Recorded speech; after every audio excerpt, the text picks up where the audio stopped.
जय हिंद। इस नए वीडियो में आप सभी का मैं स्वागत करता हूं। इस वीडियो में हम क्लास 10th का बहुत ही प्यारा सा चैप्टर केमिस्ट्री का, साइंस की केमिस्ट्री चैप्टर का तीसरा चैप्टर धातु और अधातु।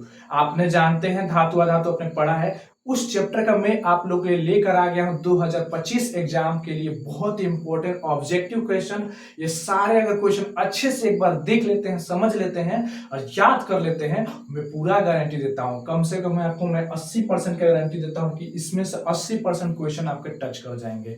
80 से 70% क्वेश्चन समझ लीजिए आपके टच कर जाएंगे। बस बनाने का याद करने का तरीका आपके पास होना चाहिए, मतलब एक अच्छे तरीके से याद करना, नहीं कि रटंतम के लिए अपनानी है, रटना नहीं है, समझना है। समझ के बनाएंगे तो आपका अच्छे से याद होगा। इसके साथ 2-3 क्वेश्चन एक्स्ट्रा भी आपके दिमाग में होगा, इसलिए मैं बोल रहा हूँ 70 से 80% आपका दिमाग होगा। रटेंगे तो 70-80% नहीं लगेगा, समझ के रखेंगे तो 70 से 80% क्वेश्चन आपके आराम से इतने में लड़ जाएंगे। इससे अच्छे से इस वीडियो को देखिएगा आप सब और अंत तक देखिएगा, ताकि आपका 2025 का जो एग्जाम हो बेहतर जाए। ठीक है, बिना विलंब करते हुए आप लोग के लेकर आ गए हम। चलिए धातु और धातु आप सबके अपने चैनल ऑनलाइन राहुल क्लासेस पर। ठीक है, चलिए सबसे पहले क्वेश्चन पर कहते हैं हम लोग। पहला क्वेश्चन जो हम लोग का टैग कर रहा है, सबसे पहले क्वेश्चन के देते हैं। पहला क्वेश्चन क्या कहा गया हम लोग के लिए? कहा गया है कि जो तत्व इलेक्ट्रॉन का त्याग करके धन आयन का निर्माण करता है उसे हम लोग क्या कहते हैं। देखिए ये क्वेश्चन रिपीटेड है, मतलब इसमें ये सभी क्वेश्चन मैं अपने अपने तरफ से रिलेट करके लाया हूं। आप लोग के 4 ऑप्शन नहीं बल्कि डायरेक्ट आंसर है, समझ लीजिएगा।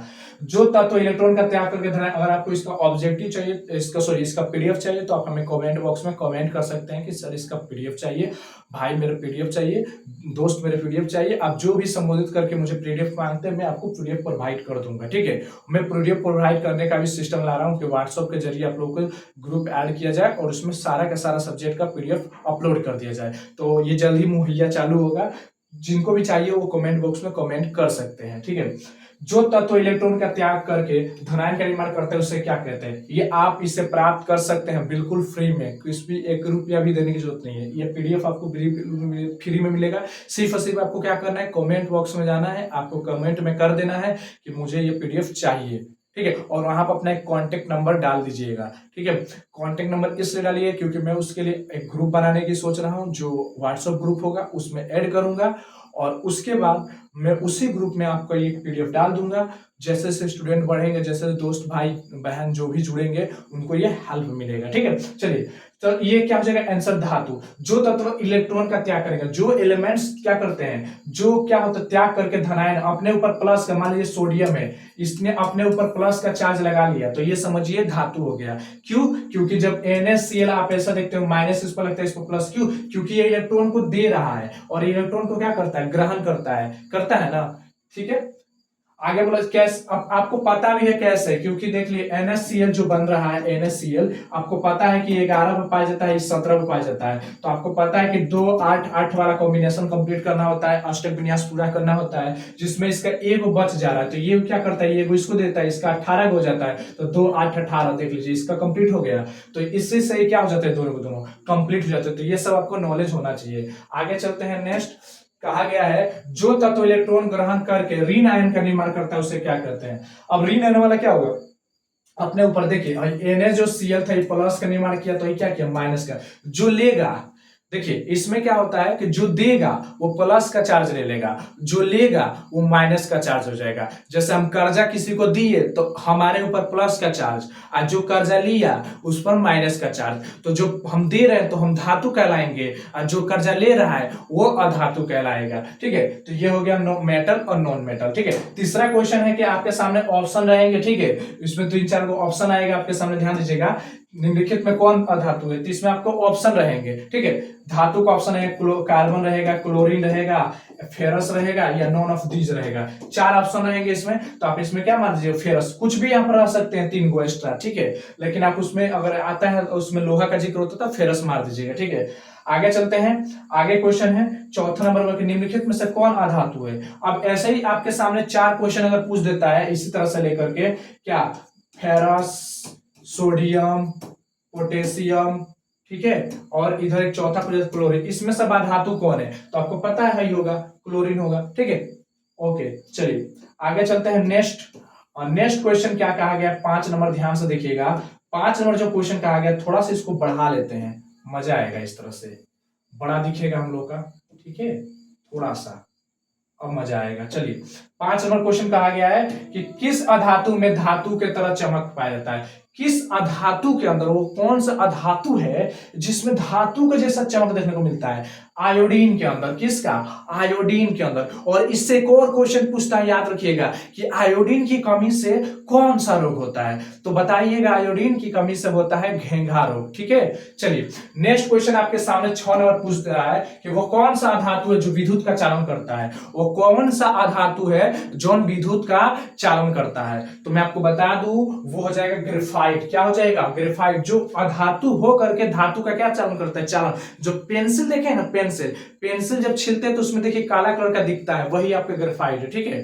तो वो क्या करता है? विद्युत का चालन करता है। देख लीजिएगा, दोनों तरफ क्या करिए, पेंसिल का नोक छील लीजिए, ठीक है, दोनों तरफ से। एक तरफ तार मल दीजिए, दूसरा तरफ भी तार मल के बोर्ड में लगा के देखिए, या कुछ चला के देखिए, देखिए करंट पास कर देगा, उससे करंट पास करता है, ठीक है। अब 7 नंबर क्वेश्चन है कि सबसे कठोर अधातु कौन है? अब सबसे कठोर अधातु कौन है? अधातु, तो याद रखिएगा, हीरा या डायमंड, ठीक है, हीरा या डायमंड सबसे कठोर अधातु है, ठीक है।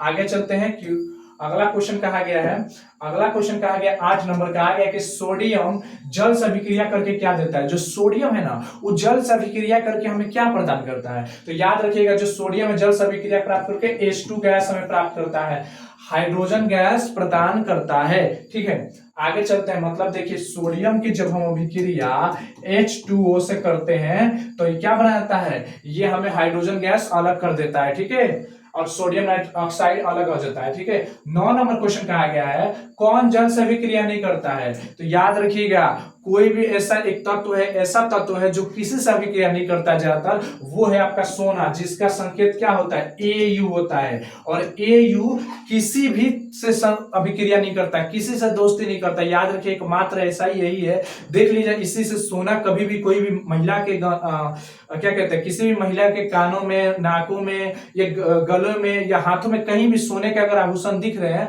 तो देखिएगा उसमें कोई चमक है तो चमक रहेगा। लेकिन वही अगर चांदी का देख लेंगे तो चांदी में उतना चमक नहीं होता है, क्योंकि उसमें देखिए काला काला रंग का धब्बा जमना शुरू होता है। अगर कोई महिला या कोई लड़की पायल पहनी है या चांदी का कोई वस्तु पहनी है तो उस पर देखिए काला रंग का धब्बा जमना होता है। काला रंग का धब्बा ये बताता है, ये साबित करता है कि वो संचारित हो रहा है, खत्म हो रहा है, उसको बचाओ, उसकी चमक को बचाना है तो उस काले रंग को हटाओ, ठीक है। लेकिन सोना किसी से दोस्ती यारी नहीं करता है, कहता है हम अकेले के राजा, अकेले के शेर है, हम अकेले रहेंगे, ठीक है। 10 नंबर क्वेश्चन कह रहा है कि उष्मा का सबसे अच्छा चालक कौन है? अब उष्मा का सबसे अच्छा चालक का मतलब समझे, उष्मा मतलब क्या होता है? जैसे घर में कढ़ाई में खाना बनता है, तो खाना बनता है तो जाकर के छनौटा गर्म होता है तो जाकर के हाथ से छूते हैं ना, तो कढ़ाई में जब छनौटा पड़ा तो छनौटा में कैसे से गर्म लगता है? तो याद रखिए, इसलिए होता है क्योंकि वो उष्मा है ना, कढ़ाई से उस छोलनी से होते हुए के अंतिम छोर पाया जाता है, जिससे आप छूते हैं तो होता है, इसका मतलब उष्मा का चालन कर रहा है। तो वही उष्मा का चालन सबसे अच्छा चालक कौन करता है? चांदी, ठीक है। अगर चांदी के बर्तन में खाना बनेगा, या समझिए चांदी के बर्तन में अगर खाना बनाना शुरू कर देंगे तो उष्मा का सबसे ज्यादा चालन करता है, बेहतरीन चालन करता है। लेकिन कोई बनाएगा नहीं, समझ लीजिएगा, चांदी के बर्तन में खाना, ठीक है, उष्मा का काफी ज्यादा, हद से ज्यादा चालन करता है, ठीक है। आगे समझते हैं 11 नंबर के, किस धातु को केरोसिन तेल में डुबा कर रखा जाता है? ऐसा कौन सा धातु है जिसे हम केरोसिन के तेल में डुबा करके रखते हैं? समझिएगा, तो ये कौन सा तेल होता है? ये सक्रियता, सॉरी, कंफ्यूजन, यहाँ पर एक दो क्वेश्चन हो गए, यहाँ पर एक क्वेश्चन दो आ गए हैं, ये क्वेश्चन है, ये आपका एक क्वेश्चन है, ठीक है। यहाँ पर किस धातु को सोडियम तेल में तैयार रखिए? सोडियम को। किसको? सोडियम को तेल में डुबा के रखा जाता है। क्वेश्चन आपके एग्जाम में आता है 2 मार्क्स के लिए कि सोडियम को तेल में, केरोसिन तेल में डुबा कर क्यों रखा जाता है? क्योंकि वो उससे अभिक्रिया नहीं कर पाता है, इसलिए इसको केरोसिन तेल में डुबा कर रखा जाता है। लेकिन अगर वो जल के संपर्क में है तो विस्फोट होने का भी खतरा रहता है, याद रखिएगा। 12 नंबर अब पूछा जा रहा है, 12 नंबर, इसको हटा दीजिए, ये इस क्वेश्चन को हटा दीजिए, गलती से टाइप हो गया यहाँ पर। चलिए 12 नंबर, कौन सा धातु कमरे के ताप पर द्रव अवस्था में पाया जाता है? धातु की बात हो रही है, धातु की बात, तो कौन सा धातु कमरे के ताप पर द्रव अवस्था पाया जाता है? और धातु तो कठोर होते हैं, ठोस होने चाहिए ना, लेकिन तो द्रव में पाया जा रहा है, द्रव लिक्विड फॉर्म में पाया जा रहा है, लिक्विड में तो नहीं होता है। लेकिन कौन है जो होता है? धातु भी कहलाएगा लेकिन द्रव में पाया जाएगा तो पारा। कौन सा होगा? पारा, याद रखिएगा, बहुत ज्यादा इंपॉर्टेंट क्वेश्चन है। कौन सा अधातु कमरे के ताप पर द्रव अवस्था में पाया जाता है? अब देखिए, कमरे के ताप का मतलब समझिए, कमरा हो गया, पैक कर लीजिए और हाथ के हथेली पर रख लीजिए। कमरे के बस जो कमरे के अंदर जो टेम्परेचर है ना, तापमान है ना इस कमरे के अंदर, उसी टेम्परेचर पर वो क्या हो जाएगा, खत्म कहानी, उसका पिघलना शुरू। तो कौन होता है? ब्रोमीन होता है। ठीक है, आइए आगे चलते हैं। अगला क्वेश्चन कहा गया है 14 नंबर कि कौन सी धातु को चाकू से आसानी से काट सकते हैं? ऐसा कौन सा धातु है दुनिया में जिसको हम चाकू से आसानी से कट कट कट काट सकते हैं? आपको पता है कि धातु कठोर होता है, चाकू से काटना आसान नहीं होता, आप सबको पता है, लेकिन ऐसा भी एक चीज है जिसको काट सकते हैं, वो है लिथियम। ठीक है, पोटेशियम भी आ जाएगा लेकिन लिथियम हो जाएगा। ठीक है, आगे समझते हैं। धातुओं को पीट करके पतला चादर बनाना क्या कहलाता है? जब धातु के कोई भी चीज हो उसको पीट पीट कर पतला चादर बना देंगे, चादरा जगह उड़ते हैं ना हम लोग, मखमल का चाहे कुछ का, तो उसी के जैसा चादरा बना देंगे। जैसे घर का दरवाजा देखे हैं तो लोहा का जो होता है ना, लोहा का देखिए, उसको पीट पीट कर पतला चादर बनाते हैं छोटी सी, तो वो हो जाता है आघात वर्धनीयता। किस गुण के कारण होता है? तो आघात वर्धनीयता के कारण होता है। 16 नंबर क्वेश्चन कहा गया है कि धातुओं को पीट करके पतला तार खींचना क्या कहलाता है? अब धातुओं को खींच करके जब हम पतला तार बनाएंगे तो उसे हम क्या कहेंगे? तो उसे हम कहते हैं तन्यता का गुण, तनने का गुण। 1 ग्राम सोना में 2 किलोमीटर तक हम लंबा तार, यानी 1 ग्राम अगर सोना आपके पास है तो 2 किलोमीटर तक आप लंबी तार खींच सकते हैं। ठीक है, 2 किलोमीटर लंबी तार, सिर्फ 1 ग्राम, मात्र 1 ग्राम सोना से आप 2 किलोमीटर तक लंबी तार खींच लेंगे। तो सोचिए इसमें तन्यता का गुण कितना होगा उस रूप में। ठीक है, आगे चलते हैं। अगला क्वेश्चन कहा गया है 17 नंबर। देखिए 17 नंबर क्या कहा गया? शुद्ध सोना कितने कैरेट का होता है? जो शुद्ध सोना होता है, जो बेहतरीन सोना होता है, जिसमें क्वालिटी भरा होता है, मार्केट में देखिएगा ज्यादातर 22 कैरेट बेच दिया जाता है। ठीक है, बहुत लोग कहते हैं कि प्योर शुद्ध सोना है, लेकिन सब सोना शुद्ध नहीं बेचते हैं। ठीक है, शुद्ध सोना जो होता है वो 24 कैरेट का होता है। ठीक है, उसमें 22 कैरेट में 2 कैरेट और एथी मिला देते हैं, मिक्सन करके आज आपको बेचते हैं। यहाँ जितने भी लोकल मार्केट में आपको दिखेंगे, आपको कोई भी 24 कैरेट का सोना नहीं देता है। ठीक है, 24 कैरेट का जो सोना देगा वो होल ग्राम पर देता है। ठीक है, उसके पास पूरा एकदम उसका लाइसेंस होता है बेहतरीन। 18 नंबर पर कि किस धातु में आघात वर्धनीयता का गुण सबसे ज्यादा पाया जाता है? किस धातु में आघात वर्धनीयता का गुण सबसे ज्यादा पाया जाता है? तो याद रखिएगा वो होता है सोना। मैंने बताया ना कि 1 ग्राम सोना से 2 किलोमीटर तक लंबा तार खींच देंगे, तो बाबू भैया कितना बड़का हो गया, तो खींचते खींचते हम पगला जाएंगे। तो समझिए 1 ग्राम सोना से हम 2 किलोमीटर तक लंबी तार खींच दे रहे हैं। आगे क्वेश्चन 19 नंबर कह रहा है उभयधर्मी ऑक्साइड का उदाहरण क्या है? अब उभयधर्मी ऑक्साइड का उदाहरण क्या है तो समझिएगा, एल्युमिनियम ऑक्साइड। क्या होता है? Aluminium oxide. ठीक है, अगला 20 नंबर क्वेश्चन कह रहा है कि अक्रिय तत्व कौन है? अब अक्रिय तत्व की बात करें तो अक्रिय तत्व कौन होगा? तो याद रखिएगा हीलियम होता है। अक्रिय तत्व या निष्क्रिय तत्व, जो किसी से अभिक्रिया नहीं करते हैं, जो किसी से भी अभिक्रिया नहीं करते, और लास्ट में उधर होते हैं आवर्त सारणी के टेबल में। जब ये सब टेबल बना के देखेंगे ना ये वाला, तो आपको सबसे लास्ट वाला जो इधर का दिखेगा ये ग्रुप यहाँ पर, वही उसी में ये होते हैं। ठीक है, ये किसी से अभिक्रिया नहीं करते हैं, ये अपना अष्टक विन्यास पूरा करके एकदम शांति से बैठे रहते हैं। ठीक है, इनको किसी से मतलब नहीं होता है। आगे चलते हैं। अगला क्वेश्चन कहा गया कितना? 20 नंबर, ये तो बता दिया अक्रिय होता है। 21 नंबर कार्बन क्या है? तो कार्बन भाई अधातु है। कार्बन क्या है? अधातु। याद रखिए कार्बन एक प्रकार का अधातु है, धातु नहीं है, याद रखिएगा। 22 नंबर क्वेश्चन में धातु की प्रकृति कैसी होती है? धातुओं की प्रकृति कैसी होती है? पॉजिटिव होती है, धनात्मक होती है। धातुओं की जो प्रवृत्ति होती है वो पॉजिटिव होती है, प्लस में होता है, याद रखिएगा, माइनस में नहीं होता है। माइनस में अधातुओं की होती है, माइनस में किसका होता है? अधातुओं की होता है, याद रखिए, धातुओं का पॉजिटिव। लेड उष्मा का क्या है? लेड उष्मा का क्या है? लेड जो उष्मा का है कुचालक है। लेड जो होता है उष्मा का क्या होता है? कुचालक। कुचालक का मतलब होता है इसमें उसमें से उष्मा का चालन नहीं होगा। जैसे शीशा ले लीजिए, अब शीशा के यहाँ तार जोड़ करके यहाँ जाकर के पकड़िएगा तो करंट मारेगा, लेड मतलब तो नहीं मारता है। ठीक है, जिसमें नहीं मारेगा इसलिए याद रखिए वो कुचालक हो जाता है। ठीक है, आगे चलते हैं क्वेश्चन नंबर 24 पर। 24 नंबर देखिए क्या कहा गया है।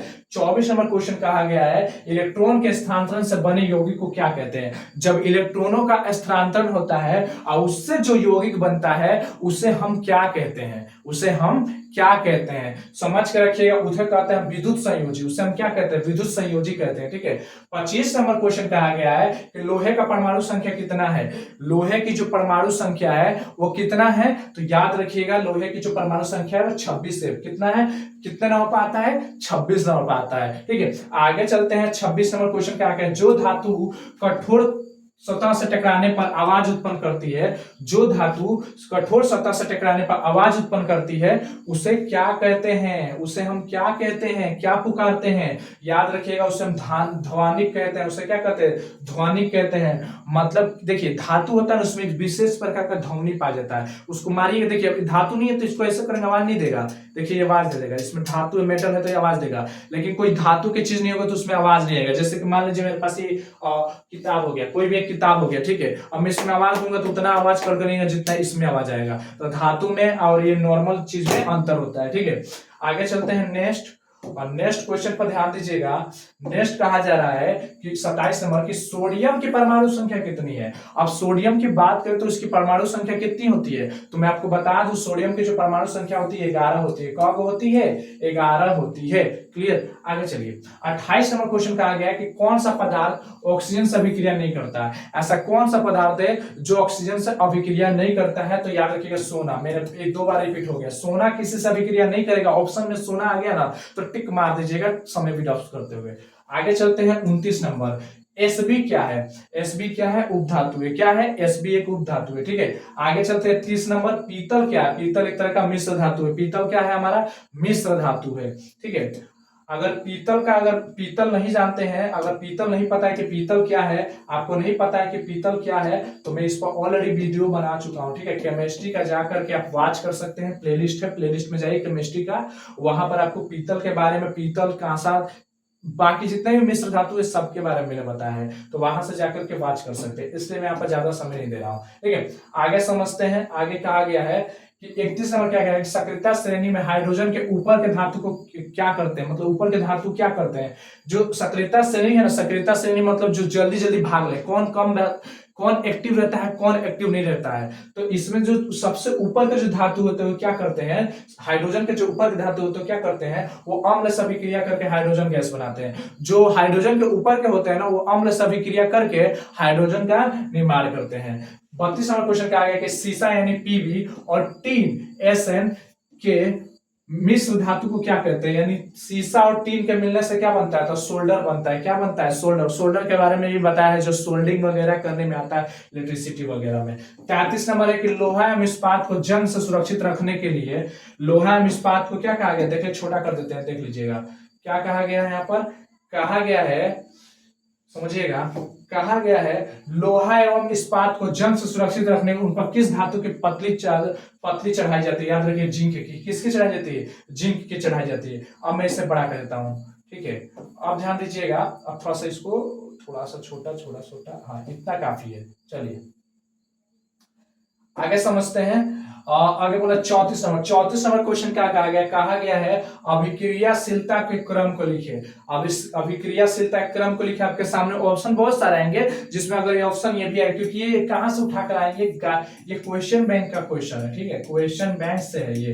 तो याद रखिएगा, मैग्नीशियम होगा, उसका एल्युमिनियम होगा, जिंक होगा और लोहा होगा, ये सक्रियता से अभिक्रियाशील में आएंगे। 35 नंबर बोला है कि एल्युमिनियम पर मोटी ऑक्साइड की परत बनने की प्रक्रिया को क्या कहते हैं? अब क्वेश्चन कहा गया है कि एल्युमिनियम पर मोटी ऑक्साइड की परत बनने की प्रक्रिया को क्या कहते हैं?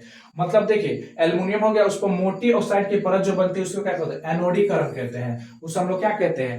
एनोडीकरण कहते हैं, ठीक है। आगे 36 नंबर क्वेश्चन कहा गया है कि सल्फाइड अयस्कों का सांद्रण किस विधि द्वारा किया जाता है? जो सल्फाइड अयस्क होते हैं उनका सांद्रण हम किस विधि द्वारा करते हैं? तो याद रखिएगा, फेन फलावन विधि द्वारा। कौन सा विधि द्वारा? फेन फलावन प्रक्रम विधि द्वारा करते हैं। आइए नेक्स्ट क्वेश्चन की तरफ चलते हैं। नेक्स्ट क्वेश्चन कहा गया है 37 नंबर कि क्रायोलाइट किसका अयस्क है? जो क्रायोलाइट है ना, वो किसका अयस्क है? तो याद रखिएगा, ये किसका है? एल्युमिनियम का है। किसका है? एल्युमिनियम का है। बिल्कुल याद रखिए, किसका है? एल्युमिनियम का है, ठीक है। आगे चलते हैं। 38 नंबर कहा गया कि हेमेटाइट किसका अयस्क है? जो हेमेटाइट है ना, वो किसका अयस्क है? तो याद रखिएगा, हेमेटाइट जो है वो लोहा का, मतलब लोहा का ही अयस्क है, ठीक है, लोहा का अयस्क है।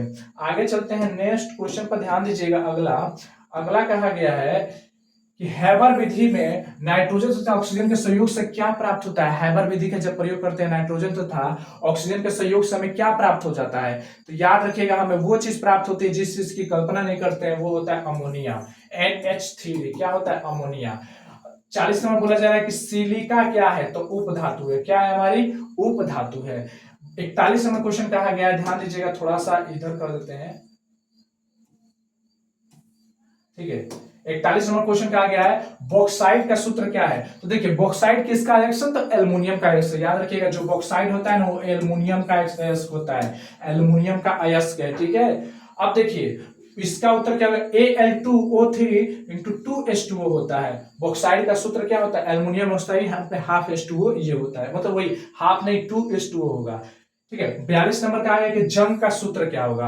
अब जंग किसे कहते हैं, जब देखिए कांटी या लोहे का चीज देखिएगा उस पर लाल, उसको छुइएगा कभी पड़ा हुआ तो घिसते हुए देखिए उस पर लाल भूरे रंग का परत जम जाता है। या सेटरिंग वेटरिंग का काम होता है ठेकेदारी में, तो देखिएगा कुछ दिन के बाद जब सेटरिंग खुलाता है तो उसमें जो कील निकलती है उसको हाथ से ऐसे करके देखिएगा उसमें लाल भूरा रंग का परत जम जाएगा, तो वही कहलाता है जंग। उस जंग का सूत्र क्या होता है, तो उस जंग का सूत्र होता है Fe2O3, मतलब उसमें ऑक्सीजन और पानी का संयोग होता है। जंग लगने के लिए क्या क्या चाहिए, तो देख लीजिए वो ऑक्सीजन का प्लस जल दोनों की मात्रा होती है, तब जाके जंग लग जाता है। किसी भी लोहे की वस्तुओं में अगर पानी और ऑक्सीजन मिल गया तो जाकर के वस्तु जंग लगना शुरू कर देता है। तो इसका सूत्र क्या होगा, इसका सूत्र होता है Fe2O3 इंटू X होता है। एक्स देने का मतलब याद रखिएगा, एक्स का मतलब क्या होता है कि यहाँ पर पानी की मात्रा अब नहीं बताई गई है, अब जिसमें जितना जंग लगा होगा उसके हिसाब से पानी की मात्रा यहाँ पर देखेंगे।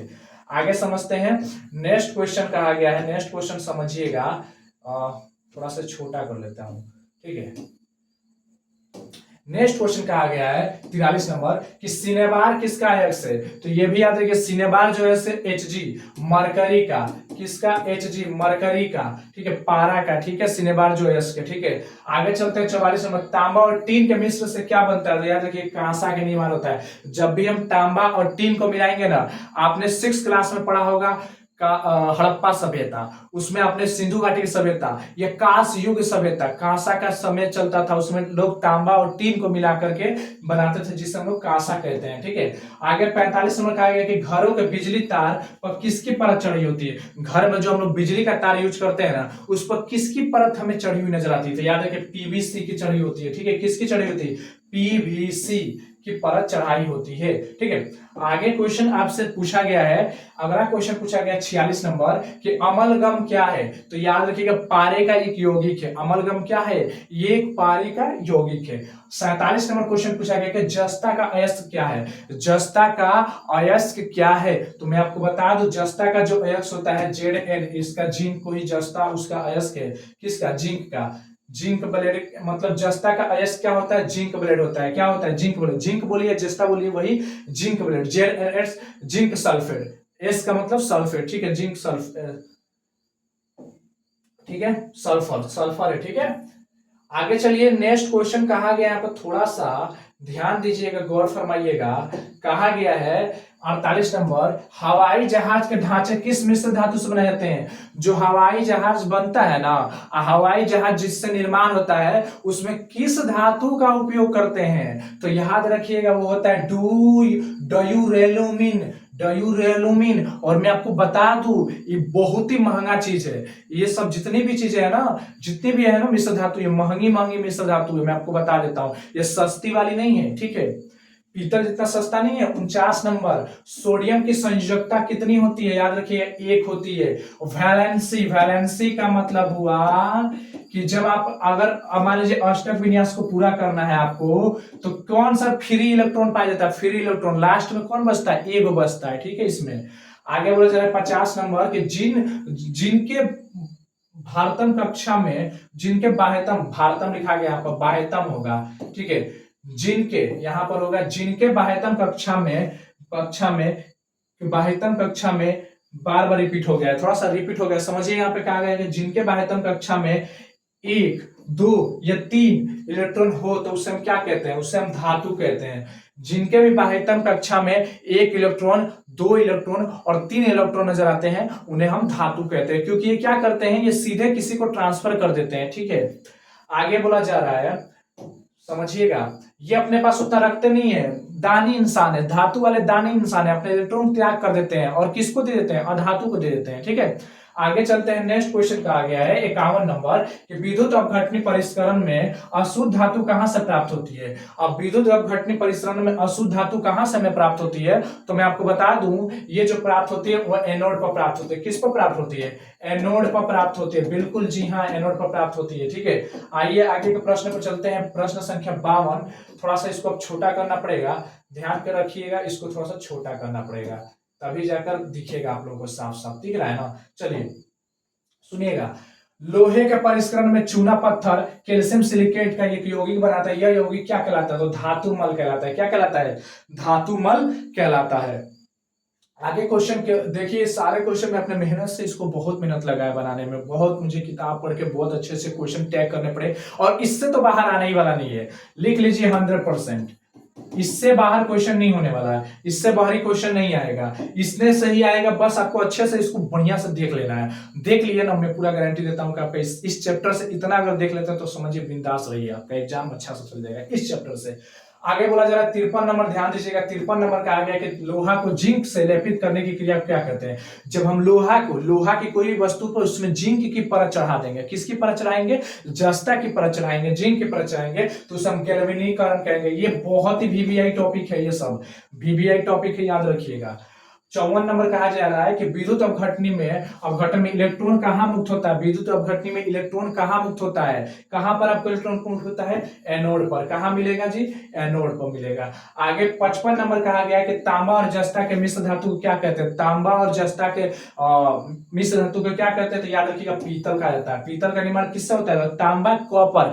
अपने घर में पीयर कलर का तार देखते होंगे, बिजली का, बिजली में एक पीयर टाइप से तार देखते होंगे ना, उसी को तांबा कहा जाता है। ठीक है, जिसको इंग्लिश इसका संकेत होता है Cu यानी कॉपर, इंग्लिश में इसको कॉपर, और जस्ता यानी जिंक। ठीक है, आगे बोलते हैं 56 नंबर क्वेश्चन कहा गया, ध्यान दीजिएगा 56 नंबर हमारा क्वेश्चन क्या कहा रहा है। 56 नंबर हम लोग का क्वेश्चन कहा गया है, थोड़ा सा एक मिनट थोड़ा सा समय लेंगे। ठीक है, 56 नंबर क्वेश्चन कहा गया है कि कार्बोनेट अयस्क को धातु का ऑक्साइड प्राप्त करने की विधि को क्या कहते हैं।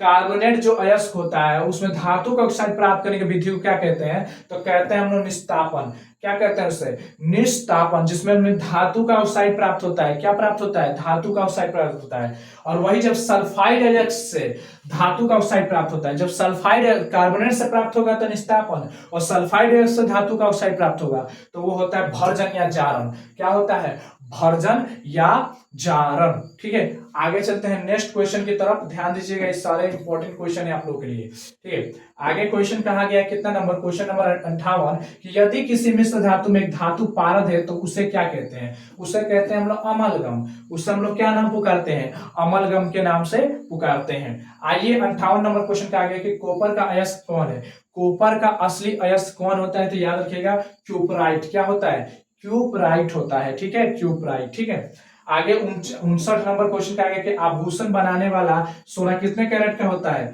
तो देखिए 22 कैरेट का। लेकिन सोना कितने में, शुद्ध सोना कितने कैरेट होता है, 24। लेकिन मार्केट में बिस्ता कितना, जो मार्केट में हम लोग को सोना मिलता है वो कितने कैरेट का मिलता है, 22 कैरेट का मिलता है। उसमें 2% मिलावट होती है। ठीक है, जो हम लोग के आसपास जितनी महिलाएं हैं जो गहना पहनी है, या यकीन मानिए वो पूरा का पूरा जो सोना है वो 24 कैरेट का नहीं होता है, पूरा सोना का नहीं होता है, बल्कि उसमें मिलावट की गई है। ठीक है, 24 कैरेट का सोना तो समझ लीजिए वही पहनते होंगे जो बहुत ही ज्यादा अमीर होंगे। ठीक है, आगे चलिए, आगे समझते हैं।